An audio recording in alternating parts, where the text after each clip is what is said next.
The truth is, our rewards are immediate, so don't wait.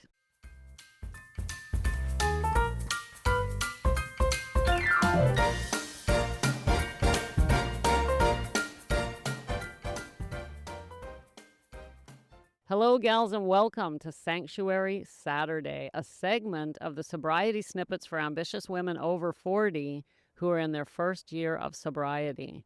If you've got some time under your belt, this episode is for you. Gals, today I'm going to share with you 7 things, 7 lovely, unexpected, simple, automatic things that got way better after I quit drinking.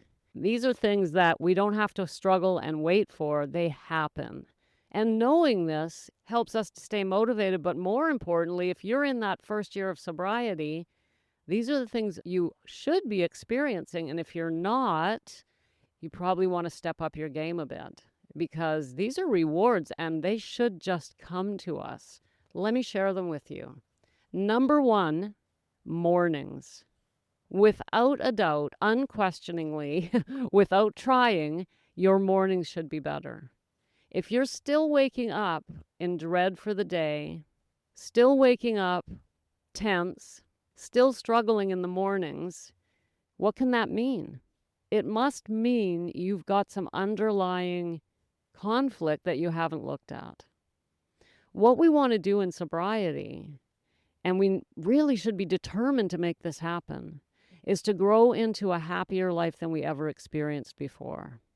The reason I say that, gals, is I believe that our struggle with alcohol was given to us for that reason. I really do.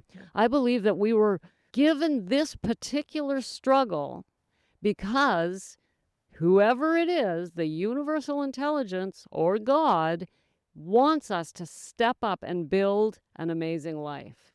Not just stay in mediocrity, not just get sober. And so without a struggle like the one we have with alcohol, we can just sort of float through life. We don't have to step up because we're not killing ourselves with alcohol. And in this sense, our struggles with alcohol is a blessing. I'm here to say, I believe with all my heart that God said to you, gal, I'm going to make this a struggle for you because I know you can not only get through it, but build a life better than anything you would have without this struggle. So your mornings should be a moment when you feel not only excited about the day, but about the life that you're building. That's number 1.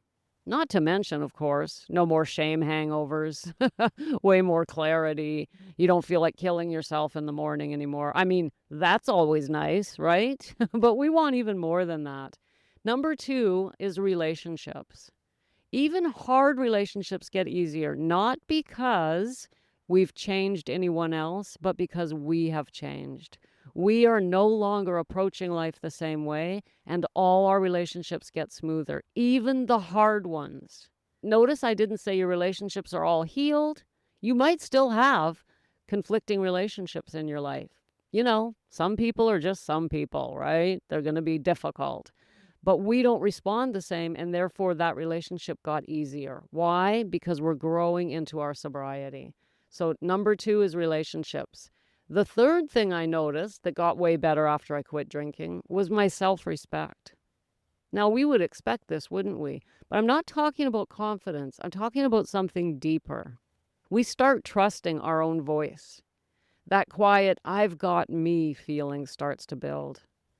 Have you ever felt that? I've got me. I mean, we all love it when someone says, I got you, and we know they mean it. Or some version of that. It's actually not my favorite phrase because it's overused on social media. And I think, how can you have me? You don't even know me. You know, people are trying to be supportive. They say, we got you. I'm like, well, not so sure about that. I'm talking about people in our lives that really do support us in deep and important ways. And we like that and we crave that. Everybody does. It's a human need to have somebody we can walk through life with that we know is supporting us. But here's the thing. I'm talking about a self-respect where we realize, I've got me. Now, that might sound lonely, but if we're connected to universal intelligence or God or whatever you want to call it, and growing inside, we really can start to build a relationship with ourselves based on self-respect and trust that makes us feel so safe, even when we're just relying on ourselves and whatever that source is outside of us that we know is there for us. That relationship needs to be built. And that way we can feel a self-respect based on, I've got me. I can do this. Now, I'm not suggesting you go off and do it alone. We can't build the life we want without some kind of support. So, of course, we want others. That's not what I meant. This feeling that comes that I'm calling self-respect, but it's not the greatest phrase for it. But I'm just talking about a deep feeling that I trust myself. That's better, actually. I like that better. I trust myself, which was something I never had before. Number 4 is body awareness and reconnection. We start noticing our energy, our hunger cycles, our movement, our food. It's not about perfection, but more present in the body and recognizing what the body needs and looking after it with compassion and patience, especially as we age. The body feels different when we're not abusing it. Number 5 is time and what we do with our time. We stop wasting hours in a fog because it's not just the drinking. It's the next day. It's all the moments of regret, even the days when we're not drinking, but we're afraid we're going to. All of that time is wasted. So one of the biggest bonuses that's automatic is we get time. We get our time back. We don't have to spend our time in regret or worry or concern about what's going to happen next. And not only that, we start using it for things like projects, books, goals, things that matter to us, things that we just couldn't do before because of the struggle. Number 6 is emotional range and recovery. We feel more, yes, because we're not drinking. We're not numbing, right? Yes, we feel more, but we also recover faster. We start building emotional muscles. This is about that scale of emotional maturity that I'm going to be talking more about in coming weeks. We stop being afraid of our own sadness, our own so-called negative emotions. All of our emotions are there. All of them are valid. It's how we feel them. And when we learn how to let go, when we learn how to handle our emotions, we get a stronger range and recovery, an ability to recognize, okay, so I'm feeling sad. Let me feel that sadness. But we have to learn how to do that. I teach that in my Letting Go course. It's so important to understand how to release negative emotions safely and properly.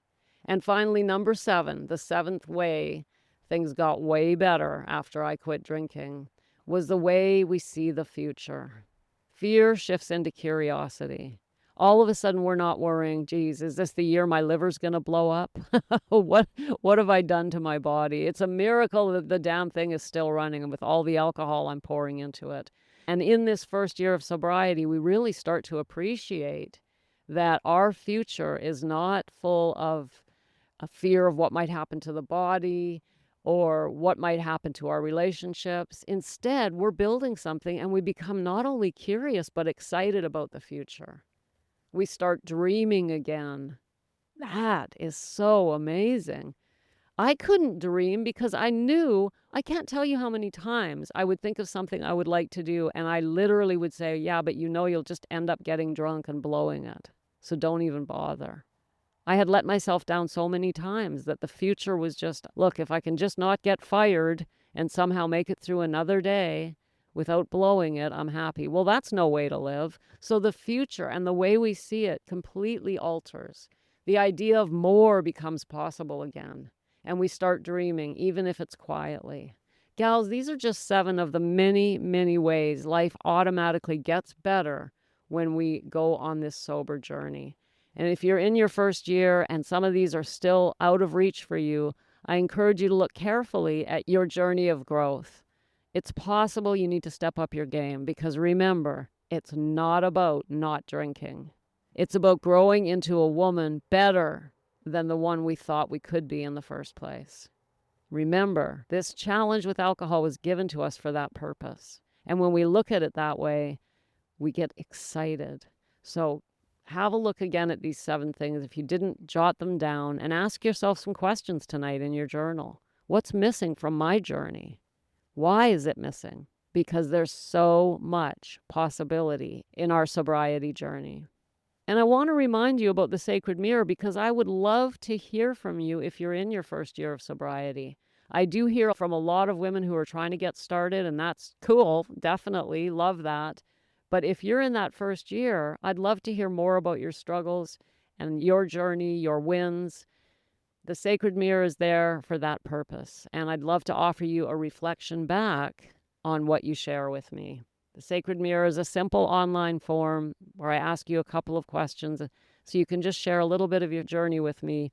And I respond by turning on this microphone and giving you a beautiful, sacred reflection. Thanks for popping in. Be sure to come back next time so I can keep your head on straight.